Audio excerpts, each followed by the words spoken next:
Dua keram Yesus, dua keram. Dua keram Yesus, dua keram. Dua keram Yesus, dua keram. Dua keram Yesus, dua keram.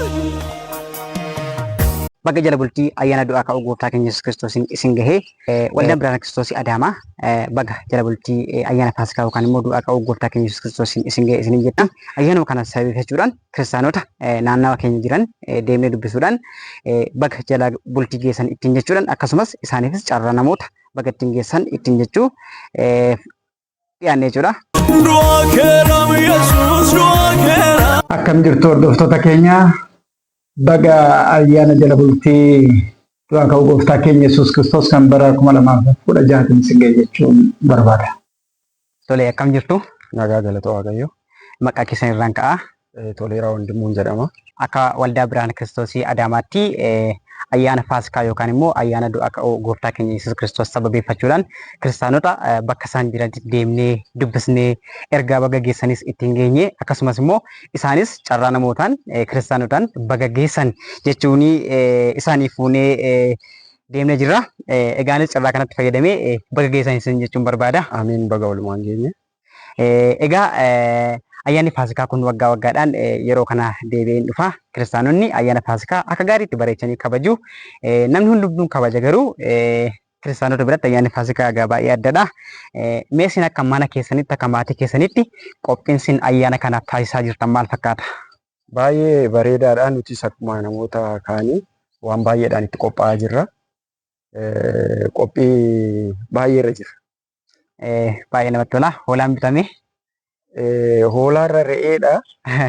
Garuu haa ta'u baay'inaan re'ee kana irra adamsina. Re'eedha. Re'ee qopheessineerra. Baay'ee namatti tola. Gaafas nu waamtu jennee yaadna. Sin waamne sirriitti. Egaa ayyaanni Faasikaa kiristaanota biratti akkuma dura kaasee ayyaana baay'ee beekamaadha. Maaliif fannoo gooftaa yaadachaadha kan nuti kabajnu. Mee ayyaana kana akka keessanitti ayyaana biraarraa maaltu adda godha jettanii yaaddu? Bifa kamiin hubattus ayyaanni kun immoo isin biratti mee maali? Ayyaana Faasikaa kana kan adda godhu kiristaanonni hunduu hin amanu, inni waaqeffatu, inni kabajatu. Garuu hankeenya adda kan godhu gooftaan keenya Yesuus Kiristoos dhiifamuu cubbuu keenyaatiif jecha du'ee du'a nurra dabarsee jireenyatti nu waame. Kanaaf adda kan taasisu beeknee waaqessuu keenya, beeknee kabajuu keenya jechuudha. Kanaaf nu biratti ayyaanni kun baay'ee adda kan ta'edha jechuudha. Ayyaana kanarratti warri biyya lafaa maybe nyaata humnaa olii nyaatanii dhugaatii humnaa olii dhuganii kabajuu danda'u. Kiristaanota biratti immoo inni guddaan nyaatanii dhuguu miti. Inni guddaan fannoo isaa sana yaadachaa akkasumas immoo namoota naannoo isaanii wajjin jaalala Kiristoos sana yaadachaa kabajuudha. Mee isin akka dhuunfaatti kiristaanotaaf dhaamsa akkamii qabdu? Maarree ayyaana Faasikaa kanarratti dhaamsi nuti kiristaanotaaf qabnu namoonni qabus namoonni hin qabnes qophii adda addaa hin godhata. Waan baay'ee bakka itti qophaa'eeti ji'oota muraasa dura itti qophaa'ee sirriitti waan baay'eedhaan qophaa'a. Garuu kan ta'uu qabu nyaatanii dhuguu sun duwwaa odoo hin ta'in namoota rakkate, namoota immoo akkasitti qopheeffachuu hin dandeenye akkamitti gargaarra han jedhu otoo dabarsanii baay'ee bareeda jechuudha. Ofii nyaatanii quufanii baay'een hin macha, baay'een waan adda addaa ta'a. Nu biratti ta'uu baatus jechuudha. Garuu warri itti amannee waan kana beennu namoota homaa hin qabneef waan qabnurraa sheer goone isa baay'ee nyaannee quufnee itti dhukkubsannu sunirraa xiqquma ishee gochoogne kennine otoo namoota kabajuu hin dandeenye akka kabajan goone karaa biraatiinis immoo wangeela labsuu ta'a waan ta'eef nama gargaaruus Waaqayyoon jaalata waan ta'eef dhaamsi nani qabu ofii nyaattanii quuftanii warri keenya beela'ee hin buliin yaada jedhuun qabachuudha. Tole egaa eeyyamamoo taatanii gaaffii keenya waan nuuf deebiftaniif Waaqa isin eebbisu. Isinis eebbifama. Ammas irra deebi'ee baga jala bultii ayyaanaatiin isin ga'e isiniin jedha. Amiin baga walumaan nu ga'e. Akkam jirtu? Nagaa galata Waaqa. Maqaa keessan? Maqaan koo Sannaayit Nagaashan jedhama. Tolee amma kan isin dubbifnee fi jala bultii ayyaana Faasikaa yookaan immoo du'aa ka'uu gooftaa keenya Yesuus Kiristoos sababeeffachuudhaan kiristaanota waldaatti qabamanii jiraatan gara bakka isaan jiran deemuudhaan bakka jala bultii ayyaana Faasikaa yookaan immoo du'aa ka'uu gooftaa keenya Yesuus Kiristoosiin isin ga'e ittiin jecha akkasumas isaaniifis carraa ittiin namootaan baga geessan jechuu fi kiristaanotaaf dhaamsa dabarsuu ittiin fuunee deemaa jirra. Mee isin gaa maatii waldaatti qabamee jiraatu keessaa isaan tokkodha. Mee isin qophiin ayyaana Faasikaatiif gochaa jirtan mee akka mana keessanii akka maatii keessatti mee maani? Baga du'aa ka'uu gooftaa Yesuus Kiristoos keenya isin gahe jechaarra amantoota hunda kan ta'aniin baga isin gahe jechaarra ayyaana kana haala gaariin dabarfachaa jirra. Akkuma ilaaltanitti mulluu qopheeffachaa jirra, affeellachaa jirra. Booru maatiidhaan wal waamnee ollaadhaan wal waamnee mulluu kana nyaannee gooftaa keenya du'aa ka'uusaa yaaddannee du'uusaa yaaddannee kan ittiin dabarfannu ta'a. Akkasumas booruftaanis maaddii dhiyeeffannee biddeena caabitaadhaan dhiyeeffannee waan dhugaatii hundayyuu dhiyeeffannee maatii keenya waliin hin dabarsinaan jedha. Baay'ee namatti tola. Egaa qophii addaa gochaa jirtu. Nyaanni dhugaatiin hundi qophaa'aa jira. Maatiinis kan wajjin dabarsitan jiru jechuudha. Baay'ee namatti tola.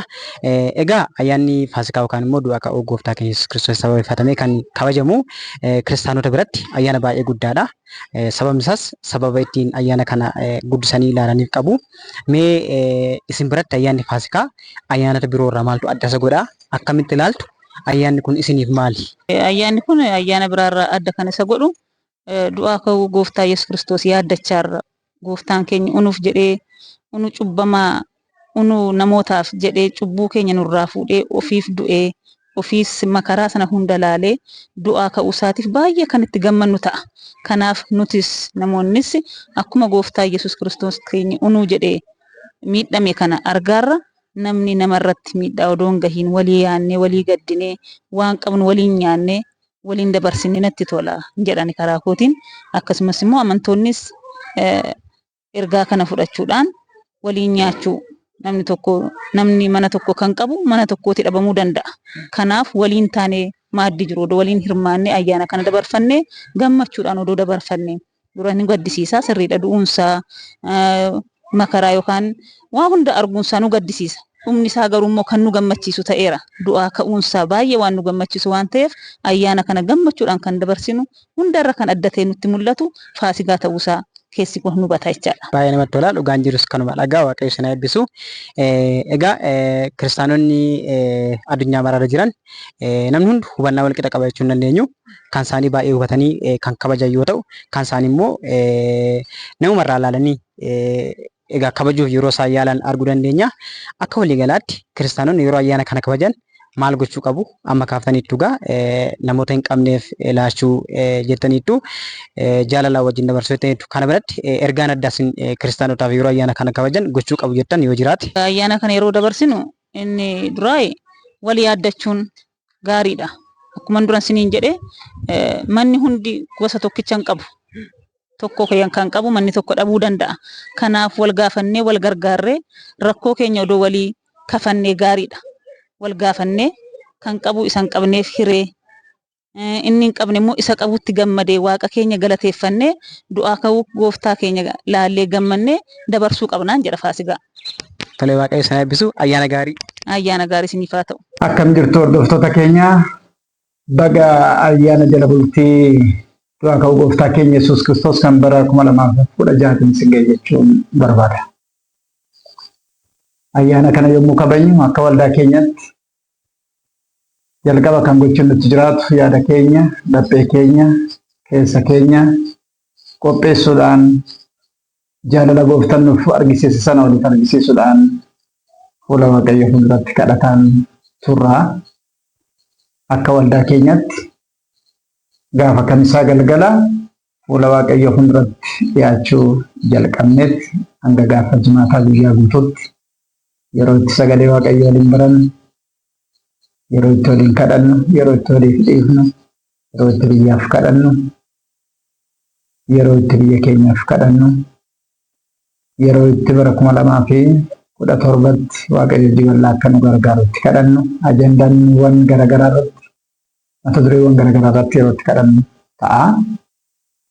Sanatti aansuudhaan ayyaana kana yommuu kabajnu nyaata ofii keenyaaf qopheeffanne qabeenya qabnurraa ayyaana kanaaf kan qopheessinu ofii keenyaaf nyaachuu dhuguu qofa otoo hin taane obboleeyyan wajjin jiran maddii keenya jiran keessumaayyuu bara kana sababii nageenyaatiif barattoonni baay'een gara biyya isaaniitti waan hin deebineef gara maatii isaaniitti waan hin deebineef maatiin as jirtan maatii isaaniitti waan taataniif isaanis kan biraa uumaa waan hin qabneef lafa jiranitti warra beektan isaa ta'u warra hin beekne waamuudhaan isaa wajjin dabarsuudhaan jaalala waliif qabdan argisiisuudhaan kabajuutu nutti jiraata. Yommuu kana kabajnu waa lama yaaduun baay'ee murteessaadha. Tokkoffaan bara kakuu moofaa keessatti Israa'el yommuu ayyaana kana kabaju biyya Gibxi keessaa akkamitti Waaqayyo akka isaan baase akka yaaddataniif ayyaana ba'uu waan ta'eef sana hin irraanfatan. Isinis waan keessa dabartan waan keessaa baatan waan Waaqayyo isin gargaare kan darbe sana irratti galateeffachaa fi yeroo galataa gochuun barbaachisaadha. Inni lammaffaan gooftaan keenya Yesuus Kiristoos nama hundumaaf akka du'e yaaddachuutu barbaachisaadha. Hunda keenyaaf akka du'e dhiiga isaa akka nuuf dhangalaase hunda keenya akka jaalatu hunda keenya akka simatu tokkorra tokko akka hin caalchifne hunduma keenya tokkummaan ija tokkoon akka nu ilaalu yaaddachuun barbaachisaadha. Lafa kanarratti qabeenyi namaa wal caalaa, beekumsi namaa wal caalaa, yaadni namaa wal caalaa. Namni jireenya garaagaraa keessa, amantii garaagaraa keessa, biyya garaagaraa keessa jiraata waliin fakkaata. Yaa ta'u malee wal fakkaachuus yoo baate waan nuti waaqessinu kun tokkuma. Ijji inni ittiin ilaalu tokkuma, jaalala inni nuuf qabu tokkuma. Tokkummaa sana jabeessaa hunda keenyaaf dhiiga isaa nuuf dhangalaasuu yaaddachaa du'ee du'a keessaa ka'uu yaaddachaa ka'ee mirga abbaa isaa deemuu yaaddachaa deebi'ee dhufee akkana fudhatus yaaddachaa gammachuu keessan ibsachaatii garaa keessan guutuudhaan waan qabdanii fi waan qopheeffattan irratti gammadaatii Waaqayyoon waaqessuun ayyaana kabajachuun kallattii kanaan waliin dabarsuun baay'ee barbaachisaadha. Kana yommuu gootan isa isiniif dhiiga isaa dhangalaasee Yesuus Kiristoosiin yaaddadhaa. Keessumaayyuu akka waldaa keenyatti gaafa kamisaa galgala soomaaf sagadaan yoo jalqabne gaafa jimaataa galgala xumurreetti boqonnaa fudhannetti gaafa qidaamee ganama immoo deebinee yeroo gabaabaa erga kadhanne booddee hanga sa'a jahaatti sana booddee yaadannoo guddaa yeroo inni dhiiga isaatti nu dhangalaase foonsaan of ciccite sana yaaddannee gara irbaata qulqulluutti waliin kan dhiyaannu ta'a. Maaddii tokko kanarratti yommuu dhiyaannu garaa tokkoon yaada tokkoon jaalala waliif qabnu argisiisatee dhiyaachuutu nutti jiraata. Namoonni walitti mufannaa qabdan walitti bu'iinsa maatii, walitti bu'iinsa ollaa, walitti bu'iinsa garee tajaajilaa, walitti bu'iinsa waldoolee garaagaraa yaaddadhaatii dhiisaa. Waaqayyo maal irratti badhaate barbaada? Keessa keessan sirriitti qulqulleeffadha. Ayyaanni kun ayyaanatti qodaa bichaa dhiqan, uffata bichaa miiccan, ayyaanatti waan nyaatan bichaa itti qopheessan odoo hin taane ayyaanatti keessa ofii dhiqan. Ayyaanatti waan Waaqayyo isaaniif godhe itti yaaddatan ayyaana yaaddannoo guddaadha. Nuyiif misraachoo guddaadha. Yesuus odoo du'ee du'aa ka'uu baate gammachuu amma qabnu kana hin qabnu. Kanaaf nuyiif hangafni amantaa keenyaa du'aa ka'uu isaati. Du'aa ka'uu kana immoo akka salphaatti ilaaluu odoo hin taane itti yaadnee kabajuutu nutti jiraata. Ayyaana kanarratti yeroo gabaabaa kana fuula Waaqayyo fuulduratti turree waliin mari'achaa waliin kadhachaatii dhiifama wal gaafachaa fixuun barbaachisaadha waan ta'eef yaada keessan sassaabbachuudhaan yeroo dheeraa waan hin qabneef guyyaa dheeraa waan hin qabneef ji'a waan hin guunneef torba waan hin guunneef guyyaa tokko waan ta'eef na jala bu'ee dhaqqabuun dadhabee yaalannaan jechuu didee hojiin natti baay'ate jechuun fageenya irra jira jechuun dhorkaadha. Namni ayyaanaaf gara naannoo isaatti gara maatii isaatti hin galaa hojiinis gargar yoo taatan guyyoota kan guyyaa ulfina qabeessa kana fuula waaqayyoo fuulduratti akka turtan isiniif jecha rakkatee dhiphatee lubbuu isaa du'aaf dabarsee kenne sanaa yerootti yaaddannu waan ta'eef hundi keessanuu sagantaa kanarratti hirmaattu. Kana booda gaafa qidhaame yookaan gaafa sanbata xiqqaa irbaata qulqulluu kana waliin fudhannee sagantaa keenya xumura waan ta'eef miseensi keenya lafa jirtanitti akkaataa kanaan qophaa'aa deemuun barbaachisaadha. Ayyaana keessan lafa jirtanitti waan qabdaniin, humna qabdaniin, qabeenya qabdaniin otoo of hin tuffatin, otoo of hin jibbin, otoo waaqayyo irratti hin gungumin waan qabdaniin kabaja. Baay'ee waan nyaanneef, xiqqoo waan nyaanneef, baay'ee waan daggasneef, xiqqoo waan daggafanneef, ni qabu sangaa waan qaleef, nuti immoo waan qallu waan dhabneef ayyaanni adda ta'uu qabu. Ayyaanni kan ittiin kabajamu keessa keenyaan, qabeenyaan miti. Kanaaf warri dhabdan dhabuutti akka hin gaddine, warri qabdan waan qabdaniif qabeenya keessan akka hin boonne. Gooftaan hunda keenyaaf waan du'eef ayyaana du'aa ka'uu walqixxummaa amantaa hundaa kanaaf yaadaa ayyaana gaarii akka isiniif ta'uun hawwaa. Ulfaadhaa ayyaana gaarii kan bara 2016 kun ayyaana quufaa, ayyaana eebbaa, ayyaana jaalalaa, ayyaana waan darbetti yaaddattan, ayyaana gooftaa keenya Yesuus Kiristoos du'ee du'aa ka'ee du'aa mo'ee dhufuusaa kan itti yaaddattan isiniif haa ta'u.